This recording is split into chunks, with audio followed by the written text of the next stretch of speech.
Sejam muito bem-vindos a mais um vídeo, meus queridos. No vídeo de hoje, a gente vai falar sobre um dos sites bem bacanas para você compilar suas informações sobre os fundos imobiliários. Hoje, a gente vai fazer uma simulação a respeito do reinvestimento de dividendos, no fundo HGLG11, que é um dos fundos mais negociados em bolsa, e também a gente está falando do maior fundo de área logística do Brasil, com mais de 1 milhão de metros quadrados sobre logística, onde a sua principal locatária é a Volkswagen. A gente está falando do fundo que é o HGLG11. A gente vai pesquisar ele aqui, que eu vou apresentar para vocês logo em seguida. É só a gente vir aqui em fundos imobiliários, depois a gente vem em juros compostos, que essa ferramenta é extremamente relevante. Então vamos lá, nome ou código do fundo imobiliário, a gente vai pesquisar pelo HGLG11, ele já vai apresentar para nós, vamos lá, espera carregar, aqui, ele já vai apresentar qual é a data inicial, então a gente está falando aqui que o fundo foi listado na bolsa em 25 de junho de 2010, quantidade inicial de 100 cotas, então as emissões de fundos imobiliários costumam sair na casa de R$ 100. O investimento que a gente fez total, eu vou colocar aqui que o investimento total lá em 2010 foi de R$ 1.000. E a gente vai fazer um aporte adicional também de R$ 1.000 e a gente vai simular esses 10 anos. Então, ou seja, vai ser 25/06 de 2020. Vamos calcular. Carregando. Pronto, calculado. O que é bacana a gente ver nesse gráfico aqui? Basicamente, o produto, na verdade, esse site ele compilou para a gente 3 informações básicas que vocês conseguem ver logo aqui em seguida. O que são essas informações? É apenas a valorização das cotas, ou seja, 17.000%. Então é como se a gente estivesse consumindo todos os dividendos. Em segundo lugar, é não reinvestir nos dividendos, ou seja, o dividendo é pago, só que ele cai em conta e a gente não faz nada. E em terceiro lugar, é a gente reinvestindo todos os dividendos. Então, em um, a gente tem somente a valorização das cotas, em segundo, a gente tem a valorização dos dividendos não reinvestidos, e aqui a gente está falando do reinvestimento dos dividendos.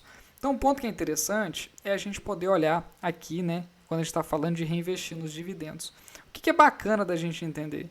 Que o patrimônio inicial foi de R$ 1.000 e a gente finaliza, depois de 10 anos, com um patrimônio de R$ 280.000. Olha que número relevante. Mas o número mais bacana mesmo é a quantidade de cotas. A gente começa com 10 cotas e finaliza com 1.486 cotas.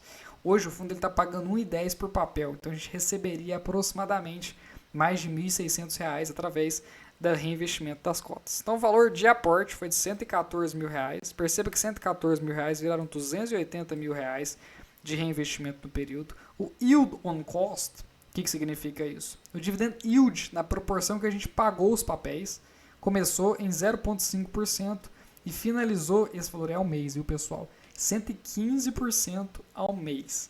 A média de acumulação patrimonial mensal é de 232%, contra um anual de 2.793%. Aqui compila exatamente as mesmas informações, não reinvestindo nos dividendos.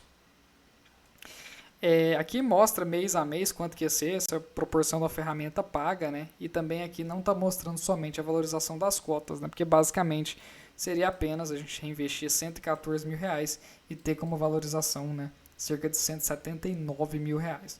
Outro fundo que eu gosto de apresentar, pessoal, é o HGBS, da área de shoppings logísticos. HGBS. Vamos lá, a gente vai simular exatamente a mesma questão, investimento total de R$ 1.000, e a gente vai simular também os 10 anos. Então, 11 de dezembro de 2017 é onde finaliza essa questão. Então, vamos lá, calculando. Bom, a gente percebe que o reinvestimento de dividendos nesse cenário aqui foi praticamente a mesma coisa desses 10 anos.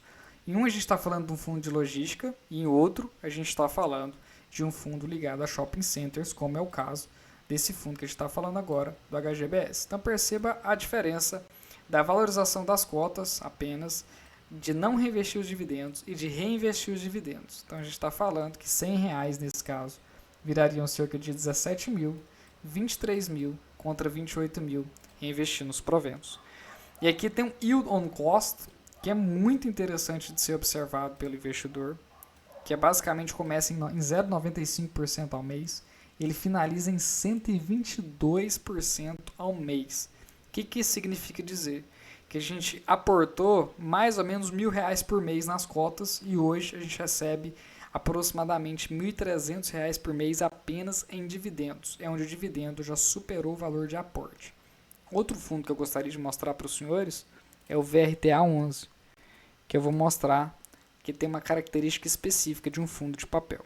Exatamente a mesma coisa também, o mesmo valor. E aqui a gente vai pegar os 10 anos. Então, dia 1º de janeiro de 2021. Carregando. Bom, vamos lá. Qual que é a questão? Você consegue perceber nitidamente que um fundo de papel ele tende a valorizar menos a cota. Porque basicamente a cota de um fundo de papel nada mais é do que a carteira de crédito do fundo imobiliário. Então, se ele está pagando essa carteira de crédito, a ideia é que essa carteira de crédito vá perdendo valor ao longo do tempo, porque quando você contrai uma dívida, a ideia é que você vá pagando toda essa dívida. Não reinvestir no dividendo e reinvestir nos dividendos. Perceba que a agressividade na valorização das cotas dos fundos de tijolos são maiores do que dos fundos de papéis, como você consegue perceber nesse exemplo. Outra questão é que pode ser observado são o yield on cost, que eu gosto bastante de apontar. Opa, até fiz o errado aqui. Vamos lá. É o yield on cost, que começa em 8,30% e finaliza em 140% ao mês. O valor aportado R$ 118 mil e o valor final de R$ 195 mil, aproximadamente 19.000% de resultado nesse período. R$ 100 virariam aproximadamente R$ 20 mil.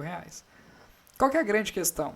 O fundo de papel, naturalmente, você teria mais cotas acumuladas, mas a rentabilidade em cima de todo o patrimônio que você acumulou seria ligeiramente menor, justamente porque o fundo de papel tem essa característica e o fundo de tijolo não. O fundo de tijolo ele tende a se apreciar bem mais do que o fundo de papel quando a gente compara no longo prazo. Então isso merece ser observado. Tá bom, turma? Então o vídeo foi esse. Espero imensamente que vocês tenham gostado. Recomendo bastante utilizar essa ferramenta, que é o Clube FI dos Juros Compostos. E até o próximo vídeo.